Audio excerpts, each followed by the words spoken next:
दोस्तों, इन दिनों एथेनॉल को लेकर काफ़ी चर्चा छिड़ी हुई है। क्या है एथेनॉल, इसके उत्पादन की प्रक्रिया क्या है और कितना पानी लगता है। नमस्कार, आप देख रहे हैं हेलो मित्र और मैं हूं सोनू सिंह। देश में पेट्रोल में एथेनॉल मिश्रण को लगातार बढ़ावा दिया जा रहा है। सरकार का दावा है कि इससे कच्चे तेल के आयात पर निर्भरता कम होगी और किसानों की आय बढ़ेगी। लेकिन क्या आप जानते हैं कि एथेनॉल बनता कैसे है और इसके उत्पादन में कितने पानी की खपत होती है? आइए जानते हैं इस रिपोर्ट में। इथेनॉल एक प्रकार का जैव ईंधन यानी बायोफ्यूल है, जिसका उत्पादन मुख्य रूप से गन्ने, सीरे यानी मेलासेस और मक्का जैसे अनाजों से किया जाता है। भारत में सबसे अधिक एथेनॉल उत्पादन गन्ना आधारित उद्योगों के माध्यम से होता है। उत्पादन प्रक्रिया में पहले गन्ने के रस, सीरे या अनाज से प्राप्त शर्करा को यीस्ट की मदद से किण्वित यानी फर्मेंट किया जाता है। इसके बाद आसवन यानी डिस्टिलेशन की प्रक्रिया से शुद्ध एथेनॉल तैयार किया जाता है। विशेषज्ञों के अनुसार एथेनॉल उत्पादन में पानी की खपत एक महत्वपूर्ण मुद्दा है। आधुनिक डिस्टिलरी में 1 लीटर एथेनॉल बनाने के लिए औसतन 2 से 5 लीटर पानी की आवश्यकता होती है। हालांकि वास्तविक जल खपत का बड़ा हिस्सा फैक्ट्री में नहीं बल्कि फसलों की सिंचाई में होता है।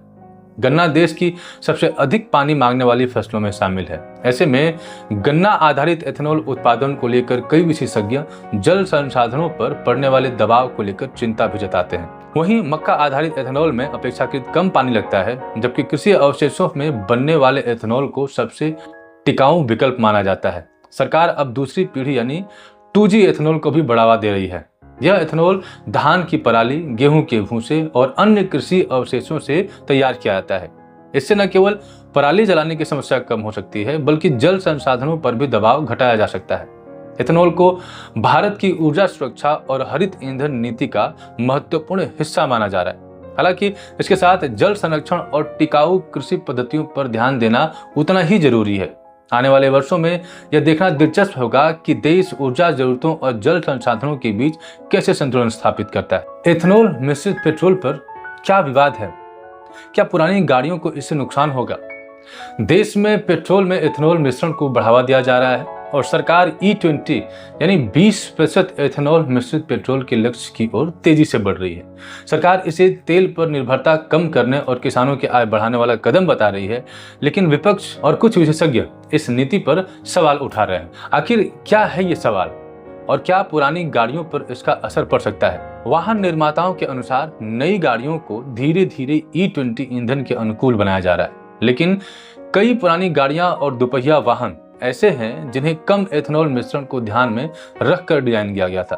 विशेषज्ञों का कहना है कि लंबे समय तक अधिक एथेनॉल मिश्रित पेट्रोल के उपयोग से कुछ पुरानी वाहनों में रबर पाइप, सील और फ्यूल सिस्टम के कुछ हिस्सों पर असर पड़ सकता है।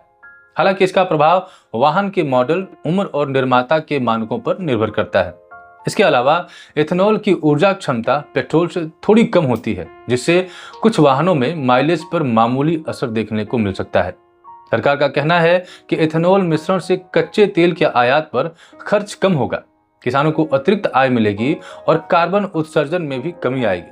सरकार के अनुसार एथेनॉल कार्यक्रम के कारण देश ने हजारों करोड़ रुपए की विदेशी मुद्रा बचाई है और चीनी मिलों तथा किसानों को भी लाभ हुआ है। विपक्ष और कुछ कृषि विशेषज्ञों ने इस नीति को लेकर कई सवाल उठाए हैं। पहला आरोप यह है कि गन्ना आधारित एथेनॉल उत्पादन में भारी मात्रा में पानी की आवश्यकता होती है।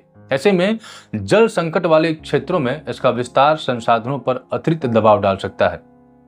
दूसरा आरोप यह है कि खाद्य फसलों जैसे मक्का और अन्य अनाजों का उपयोग ईंधन उत्पादन में होने से खाद्य सुरक्षा और कीमतों पर असर पड़ सकता है। विपक्ष का तीसरा आरोप यह है कि एथेनॉल से मिलने वाले पर्यावरणीय लाभ उतने बड़े नहीं हैं जितना प्रचार किया जा रहा है, क्योंकि फसल उत्पादन, सिंचाई और प्रसंस्करण में भी ऊर्जा और संसाधनों की खपत होती है। चौथा आरोप विपक्षी दलों का कहना है कि पुरानी गाड़ियों के मालिकों पर अतिरिक्त रखरखाव का बोझ पड़ सकता है यदि वाहन E20 ईंधन के लिए पूरी तरह उपयुक्त नहीं है। विशेषज्ञों का मानना है कि एथेनॉल मिश्रण के फायदे और चुनौतियां दोनों हैं। यदि कृषि अवशेष यानी पराली, भूसे और बायोमास से बनने वाले 2G एथेनॉल का विस्तार किया जाए तो जल उपयोग और खाद्य सुरक्षा से जुड़ी चिंताओं को काफी हद तक कम किया जा सकता है। कुल मिलाकर एथेनॉल मिश्रण को लेकर बहस 2 मुद्दों पर केंद्रित है: ऊर्जा आत्मनिर्भरता और पर्यावरणीय लाभ। बनाम जल संसाधनों और खाद्य सुरक्षा पर संभावित प्रभाव। आने वाले समय में इस नीति की सफलता इस बात पर निर्भर करेगी कि सरकार इन चिंताओं का समाधान किस प्रकार करती है। आप देख रहे थे हमारी विशेष रिपोर्ट। मैं हूं सोनू सिंह। नमस्कार।